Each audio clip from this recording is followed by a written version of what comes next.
मधुबन के बाबा, मधुबन के बाबा मुरली वाले, आपका क्या कहना, आपका क्या कहना। ओम शांति।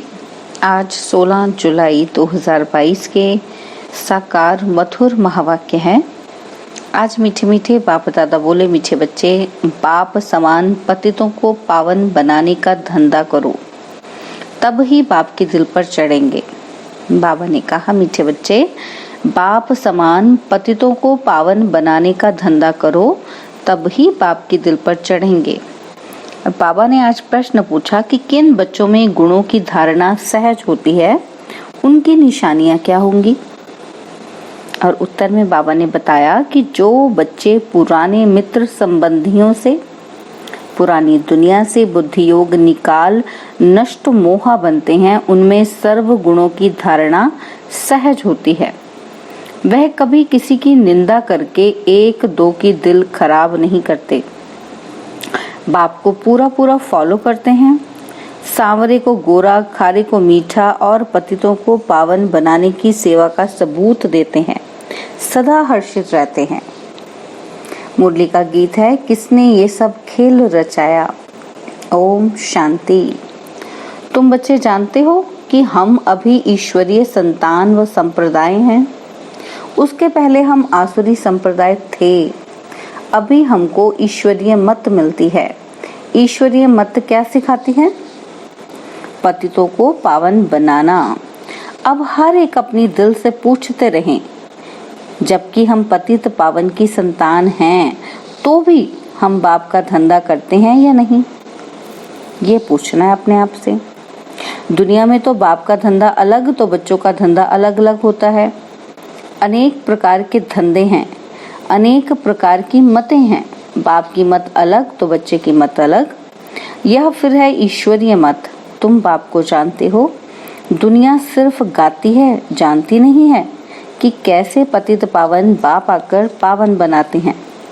तुम जानते हो कि पतित पावन बाप हमको पावन बनाए, पावन स्वर्ग का मालिक बना रहे हैं। यहाँ तुम्हारी है ही एक मत, श्रेष्ठ से श्रेष्ठ मत बाप ही आकर देते हैं।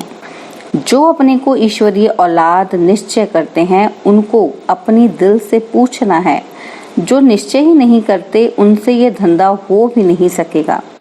जो बाप के बने ही नहीं, वह यह धंधा कर न सके। बच्चे समझते हैं कि हमारी एम ऑब्जेक्ट है ही पावन बनना। चित्र भी सामने रखे हैं, नर से नारायण और नारी से लक्ष्मी बनना। लक्ष्मी नारायण की डिनास्टी के हम बने, बाप आया है हमको पावन बनाने। तो अपने को देखना है कि हम बाप का कर्तव्य कर रहे हैं या नहीं। बाप ने क्या किया? ये हॉस्पिटल व यूनिवर्सिटी खोली। बच्चों का भी यही काम है। शुरू में जब बाप आया तो मकान तो छोटा ही था, मम्मा के कमरे से भी छोटा था। उसमें ही आकर परमपिता परमात्मा ने हॉस्पिटल अथवा यूनिवर्सिटी खोली। फिर धीरे धीरे मकान आदि बनते गए। पहले तो एक छोटी सी गली में मकान था, धीरे धीरे बढ़ता गया। तो बच्चों का भी यही कर्तव्य है, फिर शिक्षा भी देनी पड़े। पढ़ा लिखा ही यूनिवर्सिटी खोलेगा ना? हाँ, अनाड़ी भी खोल सकते हैं। खोलकर जो पढ़ने पढ़ाने जाते हैं उनको देंगे। आप प्रिंसिपल बन चलाओ, जिससे बहुतों का कल्याण हो। बाप भी कहते हैं कि तुम ब्राह्मणों का धंधा ही है पतितों को पावन बनाना। कोई पतित कार्य नहीं करना, कभी विकार में नहीं जाना। किसी को कहना कि पवित्र बनो तो बहुत अच्छा है। समझाया जाता है, पवित्र के आगे अपवित्र लोग माथा तो टेकते ही हैं। पहले पहले जब भक्ति मार्ग शुरू हुआ तब सन्यासी नहीं थे, वह तो बाद में आए हैं। उस समय सन्यासी कोई ज्ञान नहीं देते थे। यह तो पीछे सर्वव्यापी का ज्ञान निकला है। पहले तो कहते थे कि हम ईश्वर और ईश्वर की रचना को नहीं जानते हैं, ना ही समझते थे कि यह बाप है। बाप फिर सर्वव्यापी कैसे हो सकता है? अब बाप तुम बच्चों को समझाते रहते हैं। सर्वव्यापी के ज्ञान ने ही भारत को कंगाल, बेमुख, नास्तिक, निधन का बना दिया है। अब तुम धन के बने हो, फिर और निधन को धन का बनाने का पुरुषार्थ करो।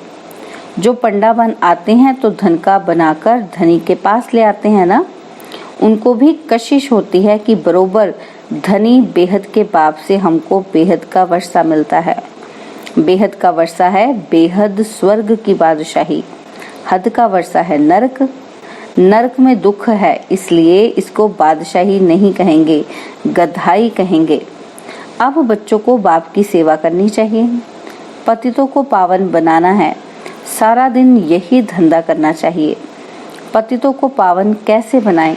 पहले तो प्रश्न है कि हम खुद पावन बने हैं? हमारे में कोई विकार तो नहीं है? हमारा परमपिता परमात्मा के साथ इतना लव है, अगर लव है तो लव का सबूत कहाँ? सबूत है पतितों को पावन बनाने के धंधे में रहना। यह धंधा नहीं करते हैं तो गोया न खुद पावन बने हैं ना बना सकते हैं। यह धंधा नहीं करते तो ऊंच पद नहीं पा सकेंगे।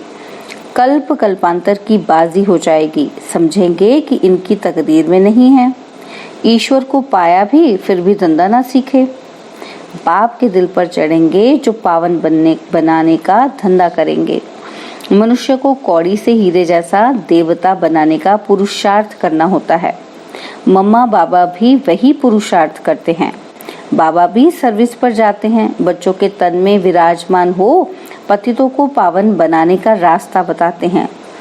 तो अपने को देखना चाहिए कि हम उन जैसी सर्विस करते हैं।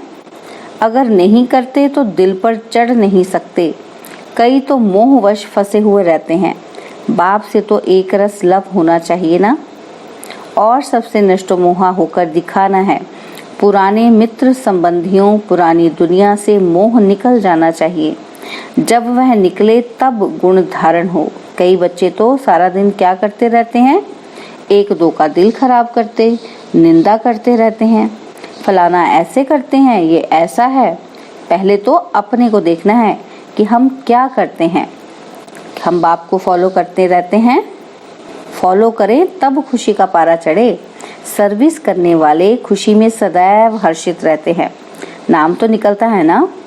बाप कहते हैं तुमको तो बनवाह में रहना है, 8 चत्तियों वाला कपड़ा पहनना है। ऐसा समय भी आना है, ऐसे तकलीफ होगी जो टूटा फूटा कपड़ा भी मुश्किल मिलेगा पहनने के लिए। इसलिए इन सब से ममत्व मिटा देना चाहिए। जो भी आसुरी मित्र संबंधी आदि हैं उनसे बुद्धि योग हटाना है।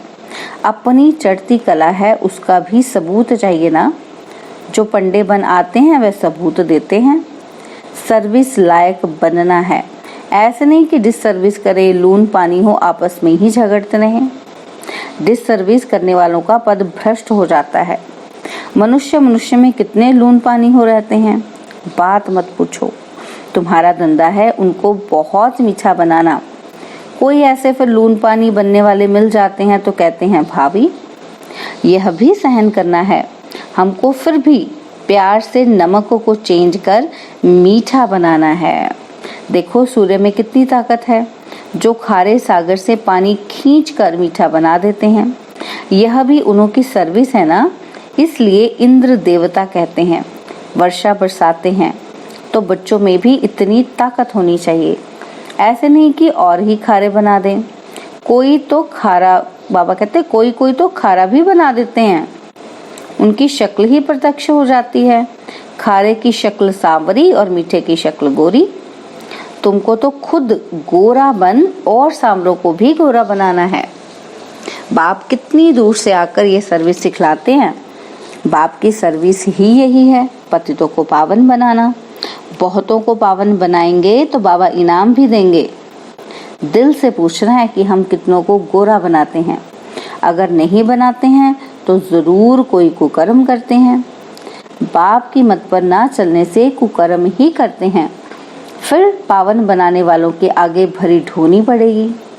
जिनमें ताकत है वह कहेंगे बाबा भल हमें कहीं भेज दो। हॉस्पिटल तो बहुत खुल सकते हैं, परंतु डॉक्टर्स भी अच्छे होने चाहिए ना। कोई ऐसे भी डॉक्टर होते हैं जो उल्टी सुल्टी दवाई दे मार भी देते हैं। यहाँ तो ये निश्चय ईश्वरीय दरबार है। सबका खाता बाप के पास है। वह तो अंतर्यामी है ना, सभी बच्चों के अंदर को जानते हैं। यह तो बाहरयामी है, यह भी औरों को पावन बनाने का पुरुषार्थ करते रहते हैं। जो पावन नहीं बनते वह सजाएं भोग अपने अपने सेक्शन में चले जाएंगे। सबको अपना अपना पार्ट बजाना है, नंबरवार आना है। आगे व पीछे आते हैं ना, बीच से तो नहीं निकल जाएंगे। जैसा झाड़ होगा वैसा ही फल निकलेगा, उसमें फर्क नहीं पड़ सकता। अभी झाड़ बिखरा हुआ है। कोई कोई किस किस धर्म में कन्वर्ट हो गए हैं। हर एक नेशनैलिटी की संख्या कितनी है समझ नहीं सकते। हर एक की रस्म रिवाज अपनी अपनी है। तुम जानते हो कि जैसे मूल वतन में थे, नंबरवार पुरुषार्थ अनुसार हिसाब किताब चुकतू कर वहां जाएं, सभी को रहना है। ऊपर में निराकार आत्माओं का झाड़ है। कितनी स्पेस लेते होंगे? बहुत थोड़ी होगी। जैसे पोलार आकाश तत्व तो बहुत लंबा है, मनुष्य कितनी थोड़ी स्पेस में रहते हैं। समझ में आता है इतने तक मनुष्य हैं। सागर में तो मनुष्य नहीं रहते होंगे, धरती पर ही मनुष्य हैं। सागर का तो अंत ले नहीं सकेंगे, इम्पॉसिबल है। ऊपर जाने की कोशिश करते हैं परंतु है तो बेअंत ना। बाप को बुलाते हैं कि आकर पतित से पावन बनाओ। ऐसे नहीं कि हम वहां जाकर आकाश तत्व का अंत लेवें। हम आत्माएं ऊपर में रहती हैं तो भी स्पेस थोड़ी लेती हैं। आकाश तत्व तो बड़ा है। ऐसे नहीं कि ईश्वर वहां बैठ ट्रायल करेंगे कि देखें कि आकाश तत्व कितना लंबा है। यह कब बुद्धि में ख्याल भी नहीं आ सकता। उनकी बुद्धि में है ही पार्ट बजाने का। ऐसे नहीं कि माँ तत्व का पता लगाना होगा। यहाँ से गया और अपनी जगह ठहरा, वहाँ कोशिश कुछ नहीं करता है। बाबा कहते हैं मैं थोड़ी ये कोशिश करता हूँ, यह तो है बेअंत। अंत अच्छा पाने से फायदा ही क्या? कुछ भी फायदा नहीं। फायदा है ही पतितों को पावन बनाने में। आत्माएं निर्वाण धाम से आकर यहाँ पाठ बजाती हैं। बाप भी आकर पाठ बजाते हैं। वह है शांति धाम। वहाँ ये कोई संकल्प नहीं आता कि यह देखें वो देखें। और यहाँ मनुष्य क्या क्या करते हैं, कितनी मेहनत से अंत लेने जाते हैं। बच्चों को पता है समय बहुत थोड़ा है, लड़ाई लग जाएगी, फिर उन्हों का आवाज आदि सब बंद हो जाएगा। ऊपर में आना जाना बंद हो जाएगा। यह सब तो पैसे बर्बाद कर रहे हैं, फायदा कुछ भी नहीं। समझो कोई जाते हैं, क्या भी आकर बताते हैं कि इसमें waste of time, waste of money, waste of energy. सबका यही हाल है सिवाय तुम बच्चों के। सो भी जो पुरुषार्थ करते रहते हैं कि हम जाकर बाप का परिचय देवें तो बाप से वर्षा ले लेवें। बाप का ड्रामा में हाईएस्ट पार्ट है नई दुनिया की स्थापना कर उसके लायक बनाना। अब तो सृष्टि का अंत आ गया है। कितना भी लोग माथा मारते रहते हैं, टाइम वेस्ट करते हैं, एवरेस्ट पर मानो जाकर खड़े हो जाते हैं, फिर भी फायदा क्या? मुक्ति, जीवन मुक्ति तो मिलती नहीं। बाकी दुनिया में तो दुख ही दुख है। तुम्हारी बुद्धि अब सॉल्वेंट बन गई है।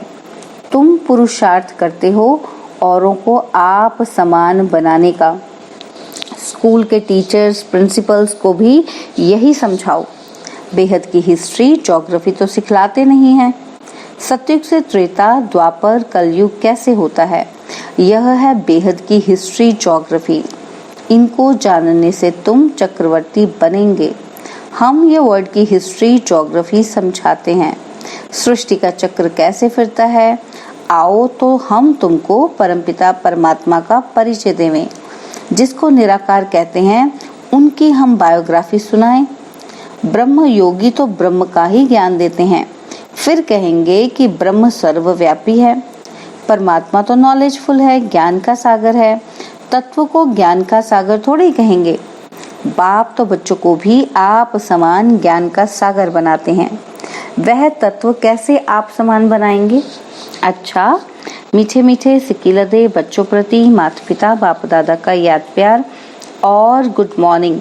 रूहानी बाप की रूहानी बच्चों को नमस्ते।